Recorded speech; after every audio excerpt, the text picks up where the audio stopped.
right, hello there.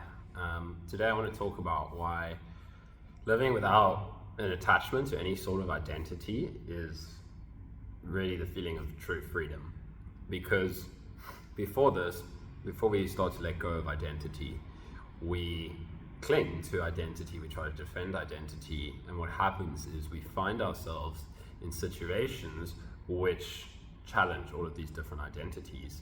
We also have identities that challenge themselves, right? Maybe you're both extroverted and introverted.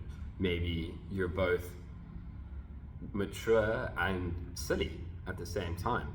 And this is the key, right? This is why letting go of any attachment to any sort of identity, and it's a continuous process, seeing where we start clinging, like where there's momentum and habit of clinging to an identity, and then being willing to let that go, right? It's uncomfortable because we don't want to live in the unknown, but it's absolute freedom because then you can just be whatever feels most natural in any situation, right? But before this, we're constantly repressing parts of ourselves because it doesn't match with other identities, right? You see this so much with like older people, like from previous generations. You see some that it's just very refreshing when I see like a middle-aged person that's very much in touch with their kind of playful side as well. But you often see as somebody gets older, you kind of start to repress these parts of yourself. No, that's not me. This is my life now. This is my identity now.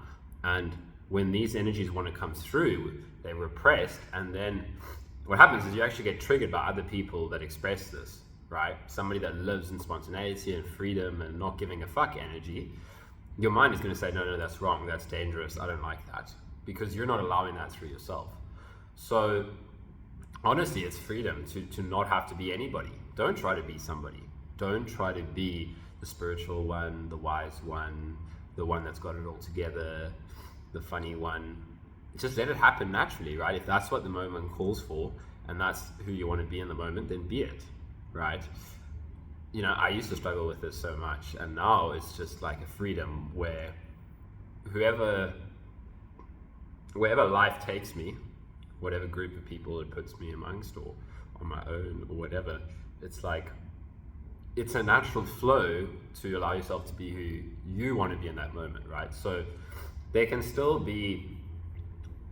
be friction as well, and this is part of the developing process. I feel like we'll see where the habits and the old conditioning kind of wants us to fit in again, right? I see this all the time, and you're not perfect.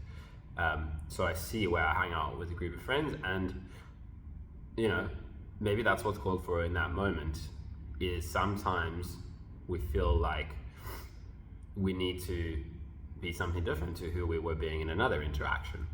And that's okay, right? That's part of it. But maybe it starts to get uncomfortable, so you don't want to continuously find yourselves in those groups, and then maybe that's a motivation to meet new people.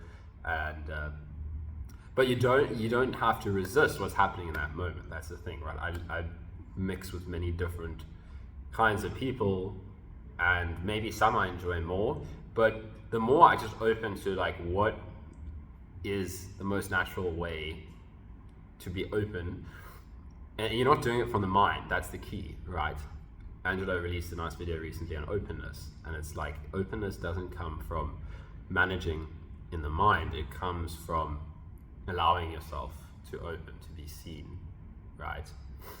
This is another thing in social interactions, we're so terrified of being seen, but let yourself be seen, right? Maybe it challenges the other person, whatever, but it's often an invitation in the long run, that the more you open and express all the bits of yourself, then it's a freedom for other people, right? Again, some people might not like that because they're repressing those parts of themselves. So they'll be like, you know what, that person is childish, or that person doesn't have their shit together, because you acknowledge that you don't have your shit together. I don't have my shit together. What shit is there to get together, right? The human is imperfect, and it just does its thing, right? And, you know, sometimes things work out and sometimes things don't work out, but you know, perfection is such a cage that we put ourselves in like believing that there's certain ways that a human should be. Fuck that. It's so limiting, honestly. Just explore, express, be you, and maybe it works out, maybe it doesn't. That's the thing. You just have to find out. Like a great example, I was listening to Olivia Rodrigo. If anybody doesn't know, she's like a young pop star nowadays, and I loved it because in her songs there was just like this expression of all these different emotions that I could see parts of my mind like, oh, that's jealousy, and then it's like, yeah, but that's just human emotion, right? So like blame and jealousy, like if somebody's feeling that, don't tell yourself it's wrong to feel that. That's the beautiful thing, is like we try to pretend like, oh no, it's coming from a good space, right? So I'm going off on a tangent here, but like when we're feeling jealous and angry and all these things, we try to repress that, and it's understandable. Like that's coming from a part of the mind that realizes that like putting all of our shit onto other people isn't great. But we've gone into another trap now where we like judge ourselves for having these emotions. It needs an outlet, right? This is why I was loving like this music, because I was like, it's so cool that here's another human being revealing themselves shamelessly, right?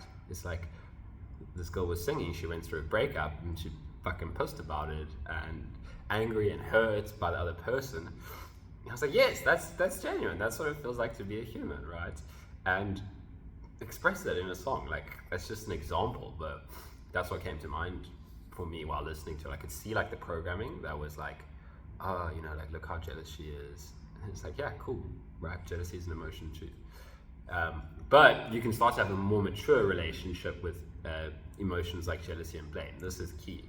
You want to give it an outlet, but you do need to realize that it's your own stuff, right? So if somebody is triggering these emotions in you, it's not their fault. Maybe, you know, like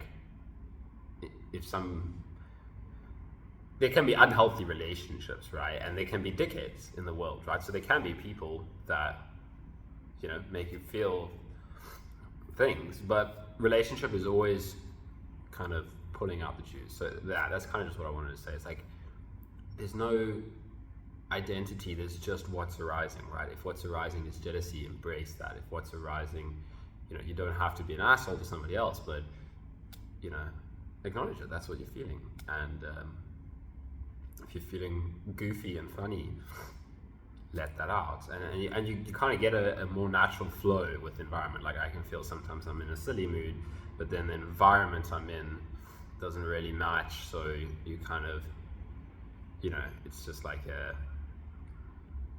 I don't know, like a mixing.